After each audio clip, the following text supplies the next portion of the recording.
Hello friends, स्वागत है आप सभी लोगों का हमारे लर्निंग प्लेटफॉर्म पर। आज हम मैथ का एक इम्पॉर्टेंट चैप्टर कंप्लीट करने वाले हैं, exponents of real number.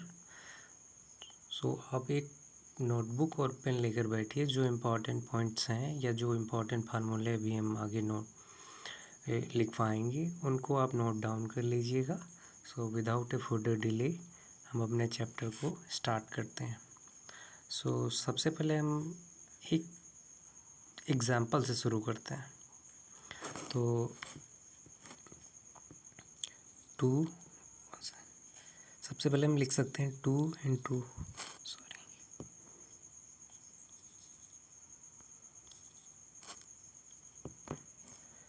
2 into 2 into 2 into 2 into 2 into 2। ये मैंने 5 टाइम 2 मल्टीप्लाई करके लिखा है। लेकिन अब हम क्या करेंगे, इसको हम ऐसे लिख सकते हैं 2 रेज़ द पावर 5।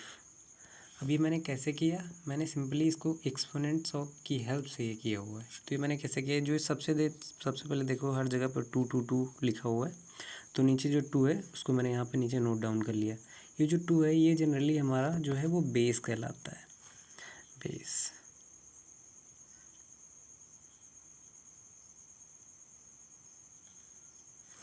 ये बेस है हमारा, ओके। और ये कितने टाइम है काउंट कर लो। 1 हमारा पहला, 2 दूसरा, तीसरा, चौथा, पांचवा और 6। सॉरी यहाँ पे 6 कर लेते हैं, 6 टाइम मैंने लिखा हुआ है। सो 6 2 रेज़ द पावर 6। तो 6 जनरली क्या है, जितने टाइम मैंने काउंट किया है उसको यहाँ पे लिख लो। तो ये जो 6 हमारे ये क्या, इसको हम बोलेंगे एक्सपोनेंट,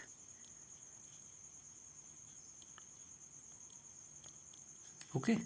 तो हमने सिंपल एक एग्जांपल के थ्रू देखा कि एक्सपोनेंट और पावर क्या होते हैं। तो यहाँ पे मैंने पीछे एक स्लाइड ऐड करके रखी हुई है, उसको हम देखते हैं। पहली स्लाइड पे मैंने कुछ डेफिनेशन लिखी हुई है। तो एक्सपोनेंट जनरली क्या होता है कि for any real number a and positive integer n we define a raise the power n. तो यहाँ पे देखो ये लिखा हुआ है सिंपली, ये इसकी डेफिनेशन है। ये इसका, ये पूरी यहाँ से यहाँ तक इसकी डेफिनेशन है और इसका इलिस्ट्रेशन। ए यहाँ पे क्या है, जनरली एक वेरिएबल है जो एक हमारा रियल नंबर है, ओके। और इसको हम एन टाइम एक्सपेंड किया तो यहाँ पे एन इसकी क्या है, एक्सपोनेंट। ये इसको पावर भी कहते हैं कभी कभी, अभी हम लोग इसको पावर भी बोल दें तो बिल्कुल भी सरप्राइज मत होना, क्योंकि इसको पावर एक्सपोनेंट कुछ भी बोल सकते हैं। अब इसके हम कुछ एग्जांपल्स देख लेते हैं। सॉरी, इसके हम एग्जांपल्स देख लेते हैं। तो ये नीचे में एग्जांपल इसके लिखे हुए हैं। पहले देखो यहाँ पे 2 रेज़ द पावर 3 लिखा हुआ है ये, और इसको हम 2 क्योंकि 3 टाइम लिखा हुआ है, अभी मैंने पीछे एक एग्जांपल से बताया था। तो यहाँ पे 2 और कितने टाइम है, 3 टाइम काउंट कर लो, 1 2 3। तो यहाँ पे देखो 2 रेज़ द पावर 3 लिखा हुआ है। हमारा जो नेक्स्ट एग्जांपल इसमें देखो, ये जो 3/2 अब की बार हमारा बेस जो है फ्रैक्शन है। फ्रैक्शन भी बेस हो सकता है क्योंकि वो एक रियल नंबर है। तो यहाँ पे 3/2 बेस है और रेज़ द पावर 3 है, तो इसको हम 3 टाइम एक्सपेंड करके लिख सकते हैं। या ये 3 टाइम एक्सपेंड करके लिखा हुआ है, इसको हम इस तरीके से एक्सपोनेंट और को हम बेस और एक्सपोनेंट की हेल्प से भी लिख सकते हैं। ये हमारा सेकंड एग्जांपल हो गया। हमारा थर्ड भी इसी तरीके से, इस टाइम हमारा 3/4 जो है वो हमारा क्या है, बेस है, और ये जो हमारी 4 है वो एक एक्सपोनेंट है। तो सिंपली हम इसको इस तरीके एक्सपेंड करके लिख सकते हैं, इसको हम फर्दर सॉल्व भी कर सकते हैं। तो ये हमारे सिंपल एग्जांपल्स हो गए और हम लोगों ने बिल्कुल बेसिक तरीके से देख लिया कि एक्सपोनेंट्स क्या होते हैं। अब कुछ हम लोग एक्सपोनेंट के रूल्स देखेंगे। तो जनरली हमारे कुछ रूल्स, सब हम आगे बढ़ें और रूल्स देखें। तो एक पहला बहुत ही इम्पॉर्टेंट रूल है कि यहाँ पे नीचे मैंने लिख के रखा हुआ है कि ये कोई भी हमारा जो वेरिएबल ए है, ठीक है, तो इसकी पावर कुछ भी हो सकती है, 1 2 3 4 आगे कितनी भी। लेकिन एक केस है कि 0 भी हो सकती है, और एक केस है पॉजिटिव भी हो सकती है, सॉरी नेगेटिव भी हो सकती है, -1 -2 -3।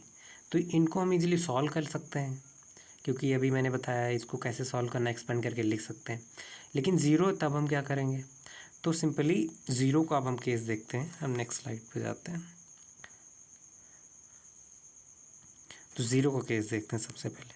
तो हमारा जो ए रेज़ पावर ज़ीरो है, तो उसको कैसे सॉल्व करेंगे, तो ये सिंपल हमारा एक रूल ही है कि ए रेज़ पावर ज़ीरो है तो उसकी वैल्यू हमेशा क्या होती है, 1 होती है।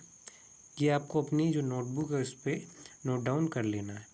और ए की पावर मान लिया नेगेटिव हो गई, एग्जाम्पल के लिए -1 हो गई, अब क्या करेंगे, तो इस सिचुएशन में क्या हो गई, जब हम ए की पावर कोई भी नेगेटिव जो है हमारा इंटीजर हो है, उस सिचुएशन में क्या करते हैं, जो हमारा वेरिएबल है जो कि हमारा बेस है, इसको हम क्या करते हैं, सिंपली रेसिप्रोकल कर लेते हैं।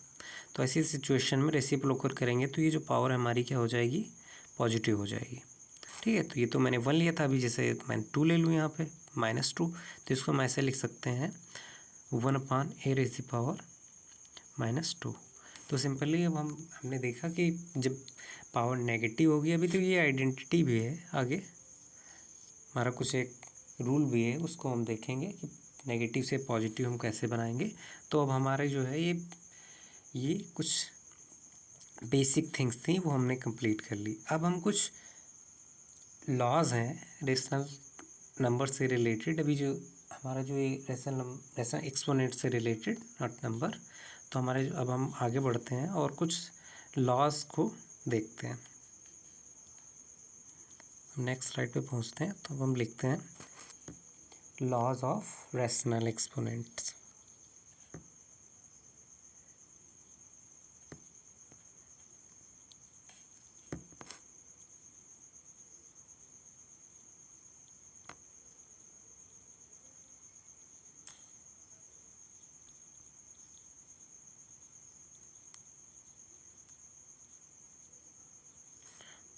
लॉज ऑफ रेशनल एक्सपोनेंट, तो हमारे जो टोटल 7 लॉज हैं, तो अब हम 1 बाय 1 करके सभी लॉज को देखेंगे। तो सिंपल पहला लॉ हम देखते हैं, ए हमारा वेरिएबल है, कोई हमने डिफाइन कर लिया है, ए हमारा वेरिएबल है। वेरिएबल जनरली क्या होता है, कोई भी वैल्यू को होल्ड कर सकता है, कोई भी वैल्यू। जैसे यहाँ पे हमारा वेरिएबल ए है, तो ए 1 भी हो सकता है, 2 भी हो सकता है, 3 भी हो सकता है, यानी कोई रियल नंबर हो सकता है। तो यहाँ पे हमने अपना वेरिएबल ए डिफाइन किया हुआ है, तो हमारा ए जनरली वेरिएबल है।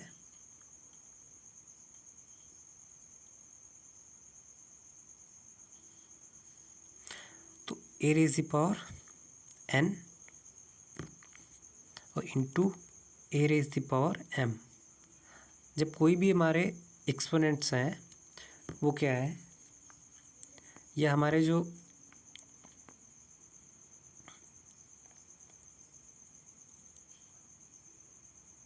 एक्सपोनेंट्स हैं वो क्या है, a raise the power n into a raise the power m के टर्म्स में लिखे हुए हैं। तो उनको हम कैसे लिख सकते हैं, जब ऐसी सिचुएशन हो तो जो हमारा बेस है वो कॉमन रहेगा, क्योंकि दोनों में बेस सेम होना चाहिए। ये जो एक्सपोनेंट, एक चीज़ नोटिस करना है, ये जो एक्सपोनेंट्स हैं इनको जनरली क्या है, तभी हम इम्प्लीमेंट करेंगे या अप्लाई करेंगे, बेस सेम होना चाहिए। बेस डिफरेंट हुआ तो वो अप्लाई नहीं कर पाएंगे। तो अभी हम आगे एग्जांपल देखेंगे, इन रूल्स को जब हम इम्प्लीमेंट या अप्लाई करेंगे तो वहाँ पे क्या होगा कि हम देखेंगे कि ये केस, हमारे जो ये रूल्स हैं ये किस तरीके से फॉलो कर रहा है। तो यहाँ पे ए हमारा जो है बेस ए वो कॉमन रहेगा, और ये जो है मल्टीप्लिकेशन के केस में पावर क्या हो जाएंगी, ऐड हो जाएंगी, या एक्सपोनेंट्स ऐड हो जाएंगे। ठीक है, तो ये हमारा पहला हो गया। अब इसको हम एग्जांपल के थ्रू देख लेते हैं। पहला रूल हो गया, तो पहला रूल का एग्जांपल मैंने 2 यहाँ पे अपना ए, मैंने 2 को एज्यूम कर लिया, ए इक्वल टू 2। तो यहाँ पे और m को मान लिया है 3 और n को एज्यूम किया है 2। ठीक है, तो यहाँ पे सिंपली अब लिख लेते हैं 2 raise the power 3 into 2 raise the power 2। तो सिंपली अब क्या हो जाएंगे, क्योंकि हमारा पहला एक्सपोनेंट के अकॉर्डिंग हमारा बेस तो 2 ही रहेगा, और जो ऊपर एक्सपोनेंट हैं वो आपस में क्या हो जाएंगी, ऐड हो जाएंगी, 3 + 2, यानी हमारा जो आंसर हो जाएगा 2 रेज़ द पावर 5। इसको हम फर्दर सॉल्व कर सकते हैं। तो इस तरीके से हम अपना जो पहला रूल है वो अप्लाई करेंगे। तो पहला रूल हमारा यहाँ डन हो गया। अब हम जो है अपना नेक्स्ट रूल देखेंगे। तो हमारा जो नेक्स्ट रूल है, रूल नंबर 2, वो है कि जैसे वहाँ पे मल्टीप्लाई था, यहाँ पे क्या होगा, जो हमारे वेरिएबल के साथ में एक्सपोनेंट होंगे, जैसे मान लिया हमारा a raise the power m है और a raise the power n है, तो इस सिचुएशन में क्या होगा, जो हमारे एक्सपोनेंट हैं वो बेस में क्या हो जाएंगे, सब्ट्रैक्ट हो जाएंगे। तो न्यूमरेटर पे जो हमारा एक्सपोनेंट है उसमें से डिनोमिनेटर का जो एक्सपोनेंट है वो सब्ट्रैक्ट हो जाएंगे। ठीक है, तो ये हमारा जनरल रूल हो गया। अब इसको हम एग्जांपल के थ्रू भी देख लेते हैं। अभी पिछले वाला केस में मैंने वेरिएबल a डिफाइन किया था, n मैंने 3 लिया था और m मैंने 3 लिया था और n 2 लिया था। तो यहाँ पे भी वैसे ही करेंगे, तो यहाँ पे भी वही करेंगे। हमारा जो बेस है 2 है और m को हमने 3 लिया था पिछले केस में, यहाँ पे भी 3 ले लेंगे और 2 रेज़ दी पावर n को हमने क्या लिया था 2, तो यहाँ पे भी 2 लेंगे। अब यहाँ पे क्या होगा, क्योंकि बेस सेम है तो यहाँ पे पावर क्या हो जाएंगी, सब्ट्रैक्ट हो जाएंगी, डिवाइड में सब्ट्रैक्ट होंगी। तो 2 raise the power 3 minus 2। Okay, तो ये इस तरीके से हम इसको सॉल्व करेंगे और इसको फर्दर सॉल्व कर लें तो 2 रेज़ दी पावर 1 यानी 2 ही इसका आंसर आ जाएगा। ये हमारा दूसरा रूल भी डन हो गया। अब हम अपने नेक्स्ट रूल की तरफ बढ़ेंगे, थर्ड रूल। तो थर्ड रूल हमारा है कि कोई a raise the power m है और रेज़ दी पावर n है, तो इस सिचुएशन में क्या होगा कि जो हमारी पावर है या एक्सपोनेंट है वो आपस में क्या हो जाएंगे, मल्टीप्लाई हो जाएंगे। तो इसको हम लिख सकते हैं m इंटू n। ठीक है, इसको एग्जांपल के थ्रू समझ लेते हैं। तो यहाँ पे हमारा हमने पीछे पहले एग्जांपल में a डिफाइन कर दिया था, वेरिएबल है, फिर a 2 है तो 2 यहाँ पे भी ले लेंगे 2, m हमारा था 3 और n को हमने लिया था 2, तो यहाँ पे भी सिमिलरली लेंगे। तो यहाँ पे मल्टीप्लाई कर लेंगे 2 रेज़ दी पावर 3 इंटू 2, तो हमारा जो फाइनल आंसर आ जाएगा 2 रेज़ दी पावर 6। ये हमारा आंसर हो जाएगा। ठीक है, तो ये हमारा तीसरा भी रूल डन हो गया। अब हम अपना चौथा रूल देखते हैं। तो चौथा रूल हमारा ये कहता है कि अभी हमने पीछे डिस्कस किया था कि कोई वेरिएबल a है, उसका एक्सपोनेंट माइनस n है। ठीक है, तो इसको सिंपली हम क्या कर दें, रेसिप्रोकल कर दें, इसको हम ऐसे लिख सकते हैं। अच्छा, ये रूल इसलिए डिफाइन किया गया है कि जब हम ये एक्सपोनेंट देखते हैं तो यहाँ पे जो हमारा एक्सपोनेंट है वो पॉजिटिव होना चाहिए, तभी हम उसको एक्सटेंड करके लिख सकते हैं। तो इसी वजह से हमें नेगेटिव हुआ तो उसको हम रेसिप्रोकल करके पॉजिटिव करेंगे। अभी अपकमिंग जो हम अभी कुछ प्रॉब्लम्स करने वाले हैं, अभी आगे जब हम रूल्स डन करेंगे तब हम देखेंगे किस तरीके से इनको हम पॉजिटिव बनाएंगे और उनको हम सॉल्व करेंगे प्रॉब्लम्स को। ठीक है, तो इसको एग्जांपल के थ्रू देख लेते हैं। तो ये हमारा हो जाएगा 2 रेज़ दी पावर -3, तो इसको हम सॉल्व लेंगे 1/2 रेज़ दी पावर 3। तो सिंपली हमारा रूल नंबर 4 भी डन हो गया। अब हमारा जो नेक्स्ट रूल देखते हैं, रूल नंबर 5। रूल नंबर 5 हम देखें तो simply rule number 5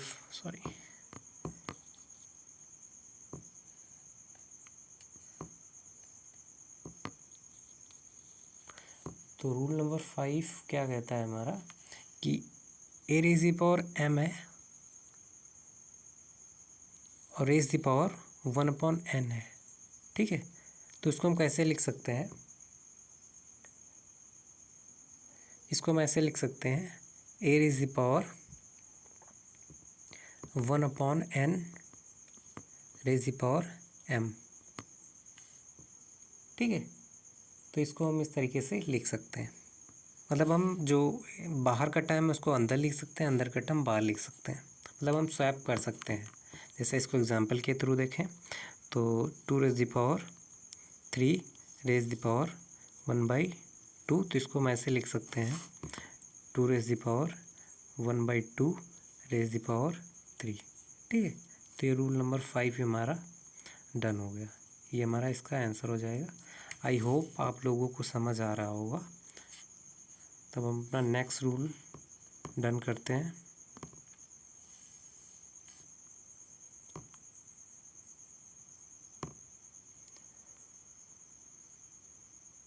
rule number 6।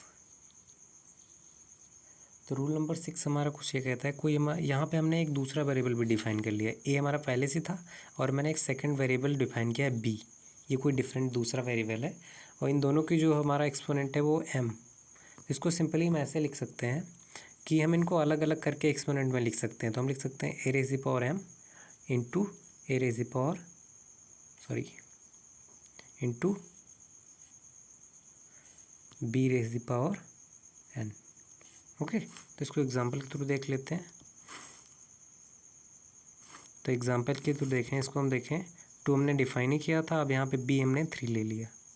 b 3 तो मैंने ऑलरेडी डिफाइन किया है। मैंने यहाँ पे b को ले लेते हैं 4, 2 इंटू 4 और m हमारा ऑलरेडी 3 था। ओके, तो इसको ऐसे हम लिख सकते हैं 2 raise the power 3 into 4 raise the power 3। इसको हम ऐसे लिख सकते हैं। ओके, तो रूल नंबर 6 भी हमारा डन हो गया। हमारा जो नेक्स्ट रूल है, रूल नंबर 7, जो हमारा लास्ट रूल है, 7th रूल ये कहता है कि कोई भी हमारा वेरिएबल a है और एक वेरिएबल b है, इन दोनों का जो एक्सपोनेंट है वो m है। तो इन दोनों को सिंपली हम क्या कर सकते हैं, इनको अलग अलग करके लिख सकते हैं। जैसे वहाँ पे प्रोडक्ट में था अभी पिछले रूल में, यहाँ पे डिवीज़न में था। तो इनको रिलेट करके आप समझिए तो ज़्यादा समझ में आएगा। तो इसको हम a raise the power m upon b raise the power m लिख सकते हैं। इसको एग्जांपल के थ्रू समझे। तो a हमारा 2 था, b हमारा 4 था और m हमारा 3 था।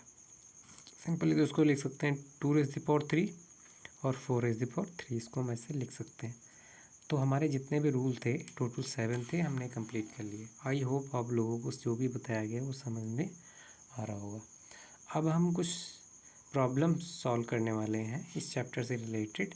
और ये जो 7 रूल हमने किए, पूरा का पूरा चैप्टर इन्हीं रूल्स पे बेस्ड है। हर बार आप कंडीशंस बदल जाएंगी, उनको हमको बार बार इन्हीं रूल्स को अप्लाई करके सॉल्व करना है।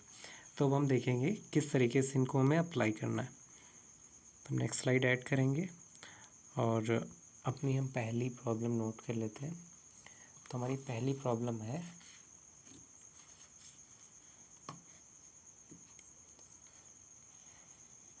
हमारी जो पहली प्रॉब्लम है वो ये है 11/12 रेज़ द पावर 3। ठीक है, तो ये हमारी पहली प्रॉब्लम। इसको कैसे सॉल्व करेंगे? तो इसको सिंपली हम क्या करेंगे, हमें रूल नंबर, हमारा जो रूल नंबर था I think 7th, rule number 7 था कि a upon b raise the power m। तो इसको हम ऐसे लिख सकते थे a raise the power m upon b raise the power m। Simply ऐसे लिख सकते थे ना। अब यहाँ पे भी वही हम करेंगे। यहाँ पे हम क्या करेंगे, इसको ऐसे लिखेंगे कि 11 raise the power 3 upon 12 raise the power 3, ऐसे लिखेंगे। अब क्या करेंगे, इनको हम 3 टाइम एक्सटेंड कर देंगे, 11 इंटू 11 इंटू 11। ओके, और नीचे भी 12 3 टाइम एक्सटेंड करेंगे, क्योंकि एक्सपोनेंट जितनी पावर होती है उतनी टाइम हम इजीली एक्सपेंड कर सकते हैं। 12 12 और 12। ठीक है, तो इसको जब हम सॉल्व करेंगे तो हमारा जो आंसर है वो आ जाएगा सिंपली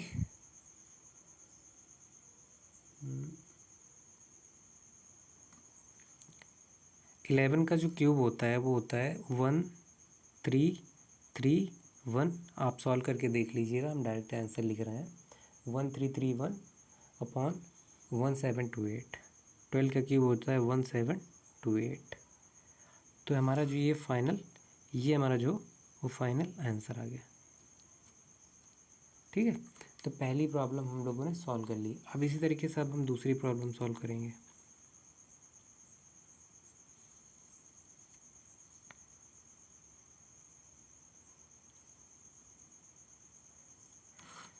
प्रॉब्लम नंबर 2। तो प्रॉब्लम नंबर 2 हमारी कुछ इस तरीके से है, 3/4 रेज़ द पावर -3।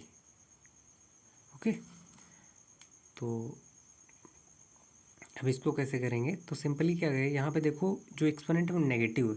तो पहले हमारे दिमाग में ये आना चाहिए कि जो एक्सपोनेंट है उसको हम पॉजिटिव कैसे बनाएं। तो यहाँ पे पीछे हम लोगों ने अभी एक रूल देखा था कि a raise the power n है, सिंपली -n है, तो इसको मैं ऐसे लिख सकते हैं 1 raise the power a raise the power n, यानी हम रेसिप्रोकल करके लिख सकते थे। तो यहाँ पे वही करेंगे। तो पहला हमारा कंडीशन हम रेसिप्रोकल कर लेंगे 1/3/4 रेज़ द पावर 3, पॉजिटिव हो गया। अब हम इसको क्या करेंगे, अब पीछे एक रूल अगेन बताया गया था, एक रूल ये बताया था कि यहाँ पे a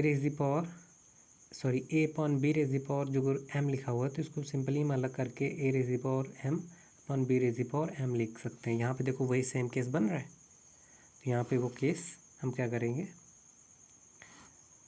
अप्लाई करेंगे। तो यहाँ पे इसको हम लिख सकते हैं 1/3 raise the power 3 upon 4 raise the power 3। अब सिंपली क्या कहता है, जब कोई भी फ्रैक्शन हो और वो 1 से डिवाइड हो, ये एक रूल है, आप इसको नोट कर लीजिएगा कहीं पे अपनी कॉपी पे, कि कोई भी फ्रैक्शन है, ये नीचे हमारा पूरा एक फ्रैक्शन है और वो 1 से डिवाइड है, तो उसका जो फ्रैक्शन का न्यूमरेटर है वो ऊपर के जो नंबर है उससे मल्टीप्लाई हो जाता है। तो इसको ज़रा साइड वाले को इरेज कर लें। तो इसको हम ऐसे लिख सकते हैं कि जब ये मल्टीप्लाई करेंगे तो 1 × 4 raise the power 3 upon 3 raise the power 3।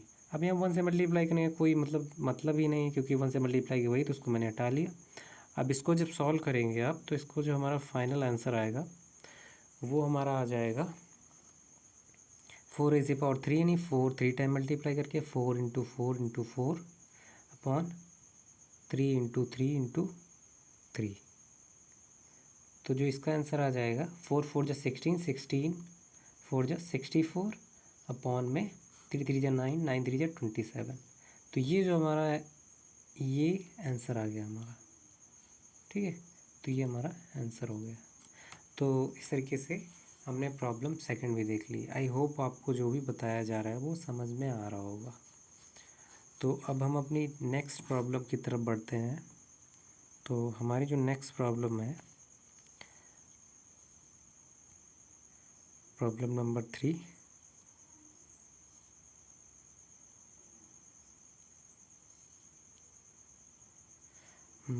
Problem number 3। तो प्रॉब्लम नंबर 3 हमारी है कुछ इस तरीके से।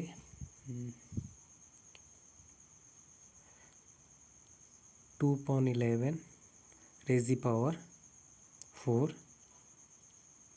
Into 11/3 raise the power 2 into 3/2 raise the power 3। तो ये हमारी कुछ प्रॉब्लम है, ये हमारी जनरली प्रॉब्लम है। अब हम इसको कैसे सॉल्व करेंगे, तो हम इसको जनरली x अज्यूम कर लेते हैं, ठीक है। तो यहाँ से x = आगे चलाएंगे सिंपली। अच्छा, x मैंने इसलिए अज्यूम किया है क्योंकि यहाँ पे बहुत फिर से लिखते इधर थोड़ा स्पेस की भी कमी है, तो मैंने इसको x अज्यूम किया। x = बाई इधर जो भी लिखूँगा तो इसके रिस्पेक्ट में लिखूँगा। तो यहाँ पे सिंपली क्या है, इसी के इक्वल चलेगा। ये एक टेक्निक है, अभी हम लोग आगे देखेंगे कि किस तरीके से ये टेक्निक हमारी हेल्प करने वाली है। बहुत हेल्पफुल टेक्निक है। तो अभी प्रूफ करेंगे हम लोग, जब LHS = RHS करेंगे तो वहाँ पे आप लोगों को ये और भी क्लियर होगा जब आगे सॉल्व करेंगे। तो इसको x = किया, तो सिंपली सबसे पहले हम क्या करें, इनको हम जितने भी, ये हमारा जो फार्मूला था जनरली ये था a raise the power a upon b raise the power m था। इसको हम अलग अलग कस के लिख सकते थे, a raise the power m upon b raise the power m। यहाँ पे देखो हर जगह पे यही केस बन रहा है, तीनों जगह पे। तो तीनों को हम सबसे पहले क्या करेंगे, ओपन करेंगे। तो इसको हम लिख सकते हैं 2 raise the power 4 upon 11 raise the power 4, ठीक है। और इंटू 11 रेज़ द पावर 2, तीनों जगह पे सेम ही फार्मूला इम्प्लीमेंट होगा। तो 3 raise the power 2 into 3 raise the power 3 upon 2 raise the power 3। तो मैंने ये क्या किया, एक्सपेंड कर लिया है। अब सिंपली क्या है, देखो यहाँ पे मल्टीप्लाई में लिखा हुआ है, तो सिंपली जो न्यूमरेटर है वो हम क्या कर सकते हैं, यहाँ पे मल्टीप्लाई का साइन हटा के इनके ये जो मिडल में हम इनको लगाएंगे। कैसे तरीके, जैसे 2 raise the power 4 into 11 raise the power 2 और 3 रेज़ द पावर 3। ये तो आई होप आप लोगों को पहले से पता होगा। और 11 raise the power 4 into 3 raise the power 2 into two raise the power 3। तो सिंपली हम इसको ऐसे लिख सकते हैं। नहीं पता है तो आप इस तरीके से इसको लिखना सीखिए। तो ये हमारा नेक्स्ट स्टेप हो गया। अब हम आगे कैसे इसको करेंगे, थोड़ा सा इरेज कर लेते हैं। हाँ, अब इसको हम आगे कैसे सॉल्व करेंगे, तो सिंपली यहाँ पे देखिए, अब यहाँ पे देखो बेस हम सेम वाले जो भी जितने भी टर्म्स हैं, देखो यहाँ पे पहले पॉइंट, ये देखो यहाँ पे बेस 2 है, ये देखो बेस 2 है। आपको भी यही पकड़ना है, क्योंकि फार्मूले हम तभी लगा पाएंगे, हमारा एक फार्मूला होता है ना, a raise the power m upon a raise the power n। तब हम इसको a raise the power m minus n करते थे सिंपली इसको हम ऐसे लिख पाते थे, a raise the power m plus n, m minus n, divide में माइनस होता था ना, तो m माइनस n सिंपली लिख पाते थे। यहाँ पे लिख नहीं पाया आप, जो मैं बोल रहा हूँ उस पर थोड़ा सा ध्यान दीजिएगा। तो ये सिंपली देखो यहाँ पे बेस सेम है, तो यहाँ पे पावर क्या हो जाएंगी, सिंपली सब्ट्रैक्ट होंगी। तो यहाँ पे लिख लें 2 रेज़ द पावर 4 माइनस 3, ठीक है, ये पहला हो गया। अब यहाँ पे नोटिस करो, ये देखो 11 बेस है, यहाँ पे भी 11 बेस है, तो सिंपली ऐसे तब क्या होगा, अब यहाँ पे 11 बेस हमारा रहेगा, जो न्यूमरेटर का 2 है, ठीक है, तो यहाँ पे मैंने 2 लिख ही लिया, और माइनस 4, क्योंकि न्यूमरेटर वाले से ही माइनस करना है। अब यहाँ पे देखो ये 2 माइनस 4 हो रहा है, तो इसको देख के थोड़ा सा प्रॉब्लम, मतलब थोड़ा सा डर मत जाना, क्योंकि ये बहुत ईजी है, ईजी वे में हम आगे इसको सॉल्व करेंगे। अब हमारा जो नेक्स्ट है, यहाँ पे देखो 1 बाई 1 स्टेप, जैसे जैसे मैं बता रहा हूँ आप इसको बहुत ध्यान से देखिएगा किस तरीके से कर रहा हूँ मैं। अब यहाँ पे देखो ये 3 है बेस, और ये अगेन 3 बेस है, तो 3 बेस है, तो यहाँ पे भी वही फार्मूला हमारा 3 बेस रहेगा, और न्यूमरेटर में हमारा 3 है एक्सपोनेंट, और डिनोमिनेटर में हमारा 2 है, ठीक है। तो ये इस तरीके से हम क्या करेंगे, इसको सॉल्व करेंगे। तो अब ऐसे में, अब नेक्स्ट स्टेप में हम क्या करेंगे, इनको सॉल्व करेंगे, तो बेस तो हमारा 2 ही रहेगा। 4 minus 3 1, 2 raise the power 1 into 2 minus 4, 2 minus 4। अब इसको कैसे सॉल्व करेंगे, तो यहाँ पे आप लोगों को पता होगा, या जिनको नहीं पता है, तो यहाँ पे जब प्लस माइनस का केस बन जाए, क्योंकि यहाँ पे छोटे से क्या कर रहे हैं, मतलब यहाँ पे 2 पॉजिटिव है, 4 नेगेटिव है, तो क्या करेंगे हम इस सिचुएशन में, कि जो हमारा बिग नंबर उससे स्मॉल नंबर को सब्ट्रैक्ट करेंगे, और साइन जो है हमारा वो बड़े नंबर का आएगा। तो सिंपली 4 माइनस 2 2, और यहाँ पे साइन किसका आ जाएगा, बढ़ेगा, तो हमारा जो 11 रेज़ द पावर माइनस 2 इसका आंसर आ जाएगा। और इनटू हमारा जो 3 माइनस 2 यानी 1, तो 3 रेज़ द पावर 1। अब इसको हम एक स्टेप में और सॉल्व कर सकते हैं, थोड़ा सा कुछ इरेज कर लेते हैं इधर। हाँ, तो नीचे वाला हमारा नोटिस करिएगा, हमारा जो ये वाला टर्म है इस पर नोटिस करिएगा। तो इसको यहाँ पे ऐसे लिखेंगे, 2 रेज़ द पावर 1 यानी 2 ही रहेगा। और यहाँ पे मैंने एक पीछे रूल बताया था कि जब एक्सपोनेंट नेगेटिव होता है तो उसको रेसिप्रोकल कर लें, यानी 1 से डिवाइड कर लें, तो 1 अपॉन 11 रेज़ द पावर 2 इसको लिख सकते हैं, ठीक है। और इधर न्यूमरेटर में 3 रेज़ द पावर 1 यानी 3 ही लिख सकते हैं, इंटू 3। तो इसको हम ऐसे लिख सकते हैं, 2 इंटू 3। अब नीचे का इरेज कर लेते हैं थोड़ा सा, एक टर्म और, 2 इंटू 3 और इंटू 2 इंटू 3, ये न्यूमरेटर में थे, ये सब ये इधर मल्टीप्लाई हो जाएंगे, ये, और 1 से मल्टीप्लाई कर दें, इससे कोई फ़र्क नहीं पड़ता 1 से मल्टीप्लाई करने से। अपॉन डिनोमिनेटर में क्या है, 11 रेज़ द पावर 2। और जब हम इसको सॉल्व करेंगे तो हमारा जो फाइनल आंसर आएगा वो आएगा हमारा 6/121। आप भी सॉल्व करिएगा, इसे चेक करिएगा हमारा आंसर सही है कि नहीं सही है। तो ये हमारा फाइनल आंसर हो गया। तो that's how we solve this problem.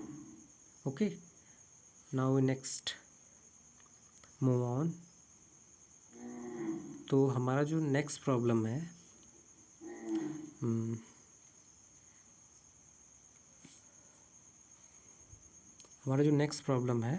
I think problem number 4।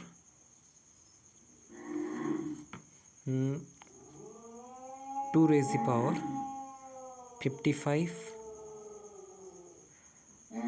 Into 2 raise the power 60 -2^97। अभी तक हम छोटे छोटे एक्सपोनेंट से डील कर रहे थे, अब थोड़ा सा हम बड़े एक्सपोनेंट से डील करेंगे। इंटू 2^18। ठीक है, तो ये हमारा जो है सिंपल प्रॉब्लम है। तो अब इसको कैसे सॉल्व करेंगे, इसको हम क्या करेंगे, ये देखो ये एक अलग टर्म ले लेते हैं, ये अलग टर्म ले लेते हैं। तो सिंपली यहाँ पे देखो बेस सेम है, तो यहाँ पे सिंपली बेस सेम है, प्रोडक्ट में लिखा हुआ है। अब हम बार बार फार्मूला नहीं लिखेंगे, अब आप हम बोलेंगे, आप पीछे जो भी आपने नोट करके रखा है उसमें आप मैच करिएगा और उसको देखिएगा कि किस तरीके से अप्लाई कर रहे हैं। तो ये 2^2 यहाँ पे बेस सेम है, अब तो प्रोडक्ट में लिखे हुए हैं, तो सिंपली क्या करेंगे, पावर यहाँ पे ऐड हो जाएंगे। तो इसको हम लिख सकते हैं 2^55 और +60। ये यहाँ पे फार्मूला अप्लाई हुआ है। इसी तरीके से बीच में यहाँ पे माइनस लगा रहने देते हैं, और यहाँ पे भी देखो बेस यहाँ पे 2 है, यहाँ पे देखो पावर प्रोडक्ट में है तो पावर सिंपली ऐड हो जाएंगी। तो 2^91 और +18। तो जब इनको हम सॉल्व करेंगे तो हमारा आ जाएगा 2^1115 माइनस 2^1115। सिंपली ये दोनों क्या है, प्लस, ये प्लस में है माइनस में, सिंपली क्या हो जाएंगे, कैंसिल आउट हो जाएंगे, और जिसको जो फाइनल आंसर है वो 0 हो जाएगा। ओके, तो इस तरीके से हम प्रॉब्लम नंबर 4 को सॉल्व करेंगे। अब हमारी जो नेक्स्ट प्रॉब्लम है,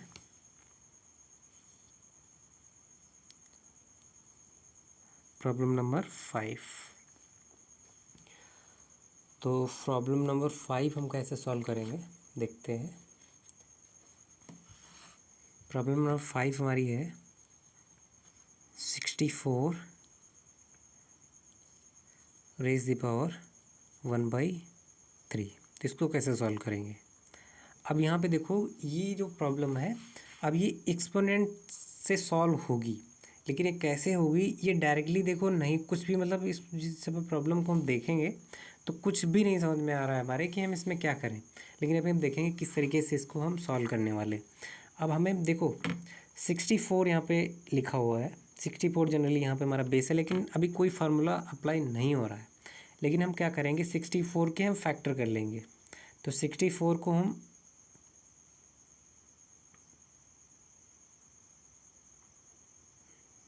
4 से डिवाइड करो। तो जब हम 64 को हम 4 से डिवाइड करेंगे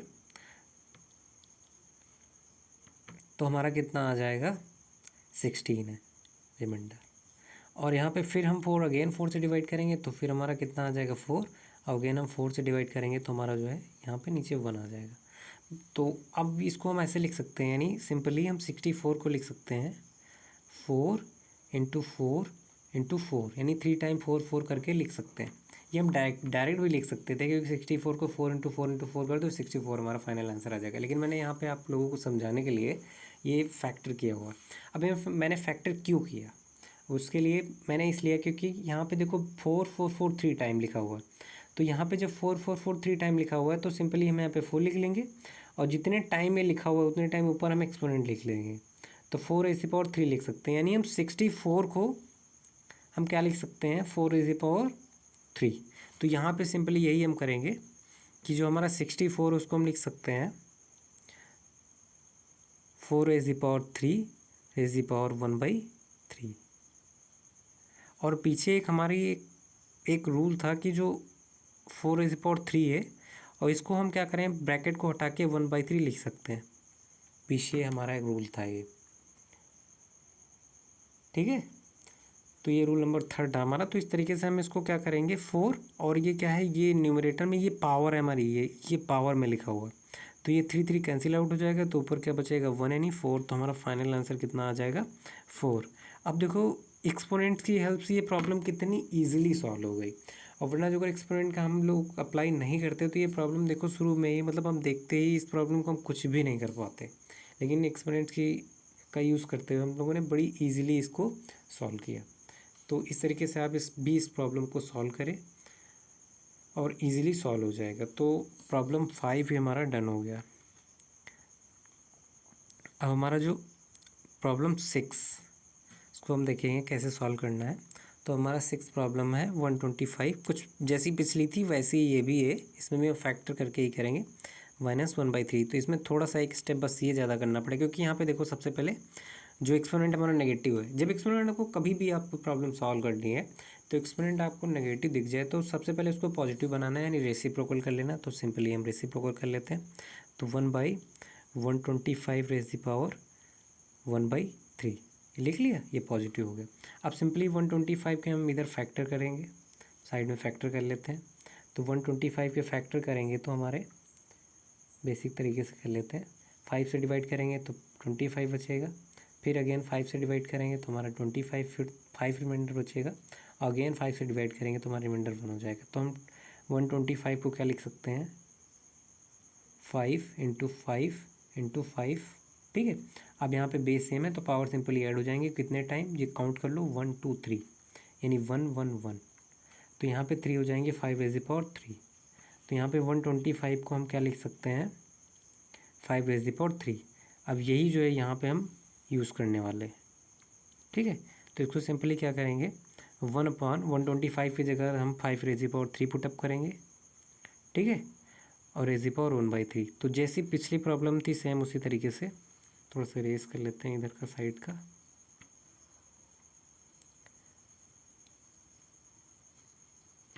ओके, तो इसको कैसे करेंगे, 1/5⁻3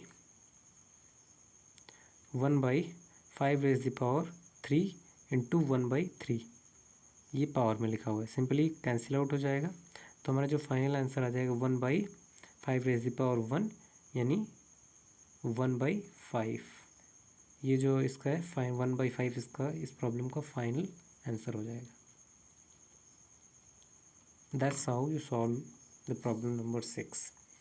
अब हम अपनी नेक्स्ट प्रॉब्लम की तरफ बढ़ते हैं।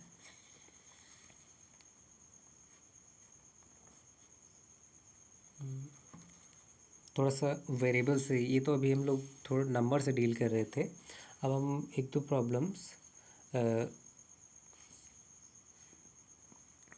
वेरिएबल से करते हैं। तो हमारी जो नेक्स्ट प्रॉब्लम है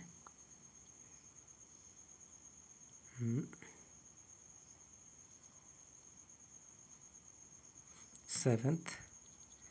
तो 7th प्रॉब्लम हमारी है √x raised to power -1 into y और into y raised to power -1x into √z raised to power -1 into x is equal to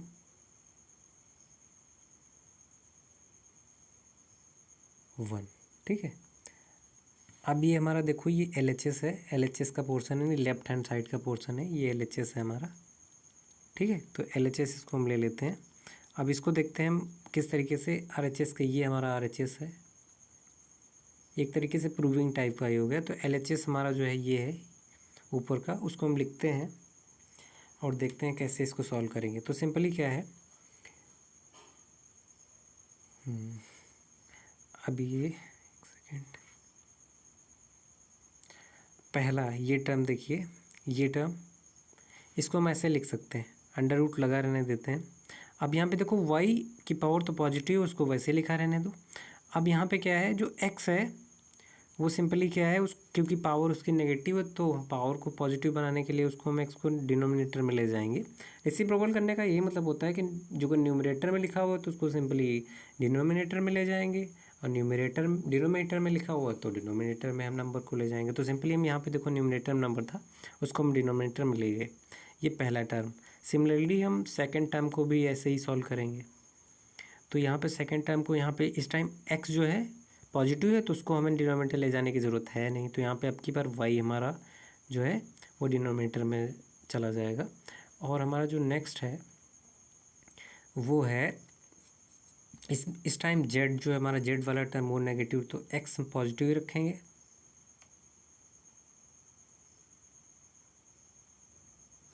x positive रखेंगे। सॉरी, एक यहाँ पे करेक्शन है, ये यहाँ पे sorry,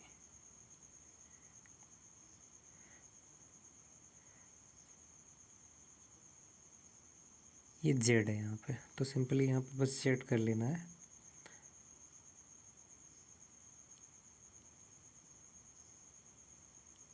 Z upon x upon Z. यहाँ पे जेड थे, यहाँ पे मतलब रेसिप्रोकल में किया तो ये पॉजिटिव हो गया। तो इस तरीके से क्या किया हम लोगों ने, इसको लिखा। लेकिन अभी देखो इसको सॉल्व कैसे करना है। तो ये जो रूट है वो हम न्यूमरेटर और डिनोमिनेटर में सिंप्लीफाई करके लिख सकते हैं। ये एक तरीके से आप नोट कर लीजिए अपने कॉपी पे कि कुछ ऐसे लिखा हुआ है। कोई वेरिएबल हमारा ए है, ए अपॉन, थोड़ा सा इरेज कर लेते हैं इसको, ऐसे बताते हैं कि कोई वेरिएबल हमारा, नेक्स्ट स्लाइड पे ही बता देते हैं।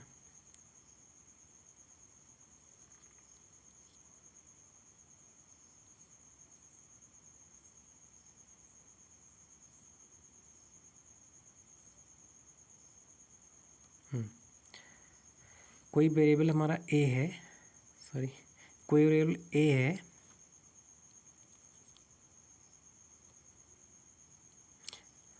और कोई वेरिएबल बी है, और ये दोनों रूट में लिखे हुए हैं। तो सिंपली हमें इसको अलग अलग करके रूट ए अपॉन रूट बी लिख सकते हैं इस तरीके से। तो अब हम जो है अगली स्लाइड में यही करेंगे, इसी तरीके से लिखेंगे। जो हमारी पिछला प्रॉब्लम है उसी में हम इसको अप्लाई करेंगे।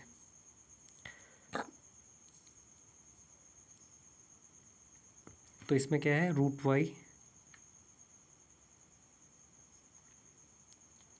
Y upon root X into root Z upon root Y और इंटू